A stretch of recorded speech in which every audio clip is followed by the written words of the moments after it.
I see all these YouTubers making so much money with their niche, but obviously they don't post about what niche it is. They kind of gatekeep some of that information, which honestly I understand because they don't want to destroy what's working for them. And as soon as they announce what they're doing, they're going to get a whole bunch of copycats doing the same thing. So they're trying to protect their intellectual property, and at the same time, they want to take advantage of what's happening right now in that niche, and obviously they're posting screenshots of making 10,000 plus per month on YouTube just from AdSense. It's something I teach how to do, and you can learn about it on my 7 days of free training on how to do that as well. I provide one-on-one coaching, and you get 7 days of that for free with the link in the description. Check it out. But how do I figure out what niche to go into, and what are the top 5 niches as Jilson has posted here on Twitter? And so, I have over 10 years of experience with YouTube. I've generated 26 million views with long form content in just the last 2 years.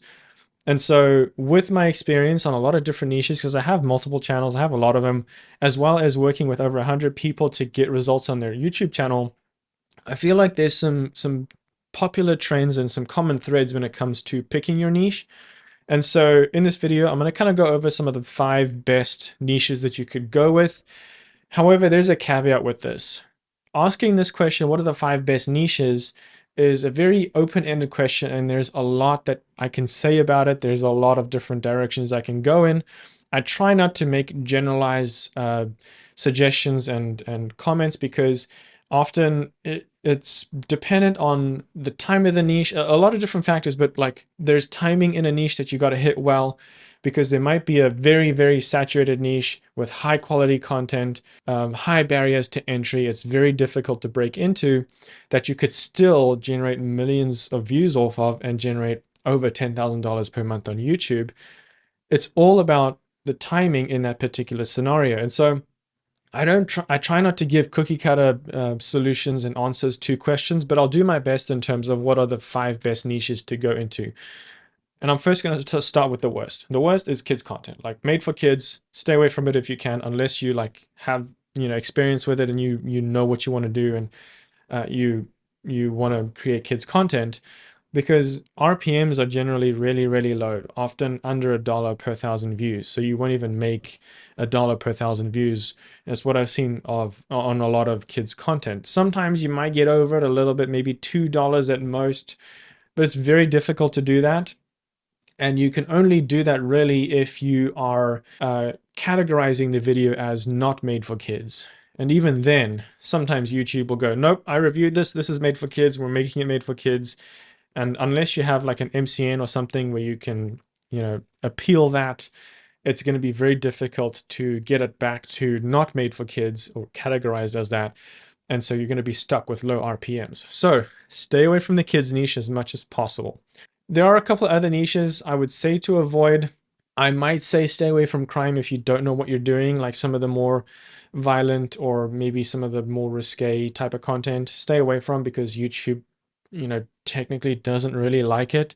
There are ways around it, but only do that if you've got years of experience on YouTube, or maybe hire me as a coach, because I've been in the crime niche. There's a lot of things you got to be very careful of, and you got to there's some hacks to kind of get around the system, not in a dishonest way, but like just, I think some of YouTube's terms and guidelines are pretty strict, a bit too strict. And so, there's a couple of ways on how you can get around it, but crime is also, or just anything in that area, is tricky. But let's kind of talk about the 5 best. The obvious one is finance. Like finance is the biggest niche in the world. It has been for a long time. It will be for probably ever. Finance is one of the most profitable niches that you can be in, whether you're a personal brand, a faceless channel, or maybe you're just on social media, not YouTube, maybe on just Instagram, TikTok, Twitter, whatever it is. Finance is still going to make you money if you know what you're talking about, or if you're providing value or entertainment or a service, a product, something like that. You can still make a lot of money with finance. It's difficult to break into just because of how saturated that niche is, and how difficult it is to meet the minimum standard, the minimum viable standard for your videos in the niche, just because of people are making money in that niche, their quality of content's much higher. Microphones are good, cameras are good, editing is good, their strategy is good, the way they format their videos is good. It's very high effort, and they've created those barriers to entry on purpose. The more of those barriers to entry they've created for their competition, the harder it is for their competition to take that viewership away from them and send it to another channel, essentially. So it's going to be difficult to break into that, but if you have years of experience in the video editing, filmmaking, all of that kind of stuff, to get results on that channel, if you have the knowledge is also super important, especially today. There's so much of it out there. Like, how do you stand out? So one thing I'll say is understand the niche, know where you want to go, find some gaps if you can. At this point, it's pretty hard to do that, but if you can find some gaps, even if they're small, maybe it's you found a unique perspective in the finance industry, or figured something out that maybe not a lot of people know, that could be a way to stick out. But niche down, because the finance niche is so wide and large, you want to start more specific. Get specific with your content. You may not get as many views, but it's going to be search-based content. Dominate some of the lower search terms, and then start to work your way up. Start to get that snowball rolling, and then you can really start to get a bit more general if you really want to. Kind of like what Alex Hormozi does, or maybe Iman Gadzhi and people like that. Another really interesting niche to get into is actually outdoor content. So, go on adventures, hiking, hunting, fishing, camping, all that kind of stuff. It's actually a really good niche to jump into. Like, Outdoor Boys is a fantastic channel. They just have so much fun just doing outdoor stuff. If you're an outdoors person, it's a fantastic idea to go into. And I mean, some of the latest, 5 days ago, almost 8 million views. I mean, naturally they have, close to 12 million subscribers, but let's just go to the popular for now. 100 million views on one, and it doesn't even look like it's anything outdoors. Looks like it's just Legos and having fun with his kids. Imagine doing that. But outdoors content is going to be tricky in a few ways. Like, obviously you got to have some decent camera gear. It looks like my camera's died again. Okay, we're back. I'm gonna make sure my camera doesn't die. But the challenges with content is, like, you got to have a decent camera and some decent audio. If you want suggestions, I'll leave some suggestions down below in the description on what type of gear you could use. But you also got to consider waterproofing. So, like, if it rains or if you're going fishing, things like that, like some GoPros might work, but you got to understand that it's not going to be as easy. And if you want to create good content, there's going to be some barriers to entry there. So that's something that you do have to consider. Now, another niche that you could really consider, and this is easier to scale and automate, and it's faceless, so you don't have to put your face on camera, is mini documentaries. People are starting to really love mini documentaries. There's got to be a lot of ideation that comes with this, and understanding YouTube and some of the strategies that's involved and how to get results. If you want to learn some of those strategies, I'll leave a link in the description to 7 days of free coaching with me. You can check it out. It's for free. Get access to how to understand audience psychology, get better audience retention, understand how to scale to $10,000 plus per month on YouTube, and so much more. So free coaching down below for 7 days. Check it out. But in terms of like mini documentaries and faceless content, it's really, I mean, honestly, it's nice because you get to explore so many different topics, and you can see Fern here is one of the leaders in the industry. 4 days ago, 800,000 views on a video, or even 11 days ago, 1.9 million views. They did a recent one about Trump right here, 16 million views, and in 4 months, I think in 3 or 4 days, I think they hit about 12 million views, if I remember correctly. But the point is, you can cover a wide range of topics, so you don't have to be specific to a particular niche, which is really nice. People are there for the value and the production quality, so that's something to consider. And it doesn't always have to be high effort or high or like a lot of work. It definitely helps, and is going to have to be a way for you to stand out in that niche.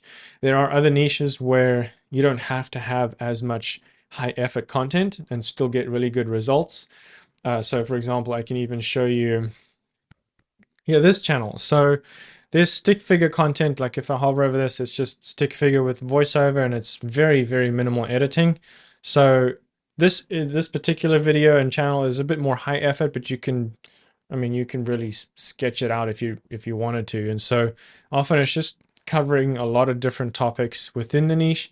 And so many docs and just, sometimes silly content or interesting content can really perform well. Now, number 4 is a little bit different. I like to refer to it as brain rot. There's some content on YouTube that I don't understand how it gets so many views. Now, you can go into brain rot, which is essentially just content that is like, why would someone watch this? It doesn't make sense. Like, for example, Skibbity Toilet. Like, why would you watch that? It's so silly. And often it does well on shorts, and mainly it's a younger audience watching that for obvious reasons, and your RPMs will be a little bit lower, but you could generate a lot of views with that. And Skibbity Toilet's one of them. Another example might be I've seen Roblox on mobile, and it's just a silly competition that people do where one person's trying to get through obstacles and it takes 2 to get across. The person who made it across first is like on a button that allows you to cross like a chasm of lava, and then as you're over it, getting ready to get to the final stage, the other person steps off the button, you fall into the lava. That silly cartoon laugh sound. It's just silly content. And this stuff gets millions and millions of views and millions of subscribers, especially through shorts. Shorts generate more subscribers on average per view than, or maybe per 1,000 views, than long form content does. So if you're trying to grow faster with in subscribers, shorts will definitely do that for you in terms of like translating those short viewers into long form viewers. If you want to change your channel into long form content, that's going to be a little tricky. So what you'll probably have to do is do a combination of both when you do that. Because if you're just focusing on creating shorts and let's say you hit 1 million subscribers or 100,000 subscribers just with shorts, then you start to post long form content, those viewers are not going to translate very well onto your long form content. So the strategy with that would be to post long form content as you post shorts as well. So your audience is at least a little bit, interactive with it, and it's not like a shock when they suddenly see you post a long form content. But I don't go into brain rot. It's too mind numbing for me, to be honest. I could probably make a lot of money with it, but I'd be so dead inside. My soul would probably cry out to me and wonder why I've made this life choice. But that's number 4. Number 5 would be gaming. Now, I usually hesitate to say gaming simply because it's so saturated. Like the gaming niche in general, like it doesn't matter what game it is, the gaming niche is usually very saturated. But one way you can stand out, and I've shown this in the past, is find a unique perspective. So what you could do is, what I did was create tutorial-based content in a game. Now this requires a lot of knowledge and testing and experience with the game. And that's especially hard if it's a new game that just came out. And so you've really got to put some time into it and figure it out and get it quickly so that new players who are starting the game, or maybe existing players who want to just take it to the next level, can search up your video, get that value. They're going to subscribe. And ultimately you can get those results that you're looking for in terms of views when you provide value to your audience in the sense of tutorials, which are very search-based content, and then you start to piggyback off of updates on the game because people are interested in the new updates. You kind of highlight it, people want to watch that. That's search-based, that's recommendation-based content. So search feed, what am I saying? Not search feed, recommendations suggested on the homepage. And so you can slowly morph from search-based content into recommendations and the homepage, but you've got to do that carefully. So obviously, like when there's an update that comes up, hit it quickly. Like it's news. That's you got to do it quickly. And then in terms of search-based content, provide the value, the tutorials. What I did was find glitches in the game and show people how to exploit the game, not in a dishonest hacking download cheats type of way, but more of like I found a glitch and I'm going to take advantage of it to farm XP or something like that. So gaming content is also a really good thing to go into as long as you stand out, provide that extra value. People don't want to watch you just playing the game and like on Twitch. Like on Twitch, you're just going to play a game and people watch that if they want to. Posting that onto YouTube isn't going to do a whole lot. You've got to make it interesting. For example, turn like an hour of that stream that you did on Twitch into a challenge. So you've got an hour to do this challenge, then cut it up and make it interesting and highlight it and put it on YouTube. that's going to be more interesting than just watching a VOD, right? So make it interesting and get your audience to watch your content for the value that it provides and the entertainment that it provides, rather than just thinking, if I post a VOD, people are going to watch it, because they won't. So if that was helpful, you can get access to 7 days of free coaching with me with the link in the description. Check it out. It's free for now until I come to my senses and start making people pay for it. So hit it now while it's fresh. If you want to learn more about how to get your videos more views using thumbnail psychology and get your audience to actually click, hit the video up here before it disappears, and I'll see you in that video, and I'll see you in the next one.